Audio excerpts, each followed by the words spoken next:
Бид анхных биш байж магадгүй. Тэгвэл биднээс өмнө энэ дэлхий дээр хэн амьдарч байсан бэ? Бидэнд зааж ирсэн албан ёсны түүхээр бол хүн төрлөختөн бол ухаантай амьдралын эхлэл. Гэвч дэлхий өөрөө биднээс илүү ахмад. Тэр 4.5 тэрбум жилийн настай. Харин амьдралын 4 тэрбум жилийн өмнөөс оршин байсан.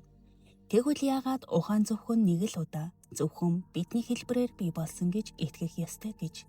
Геологийн гажуудлууд, тайлбарлагдаагүй олдврууд, эртний домог, дэлхийн бүх соёлд давтагддаг биднээс өмнөх ертөнцийн тухай дурсамжууд. Эдгээр нь зүгээр нэг домог уу? Эсвэл бидний мартсан түүхийн хэлтэрхий юу? Тэртээ 300 сая жилийн өмнө Пангея хэмээх нэгэн бүхэл их газар оршин байсан.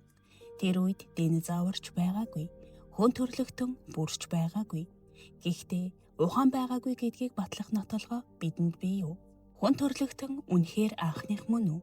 Эсвэл биднээс өмнө бидний мэдхээс илүү эрт өөр соёл иргэншил энэ дэлхий дээр амьдарч хөгжиж дараа нь цаг хугацаанд уусан алга болсон уу?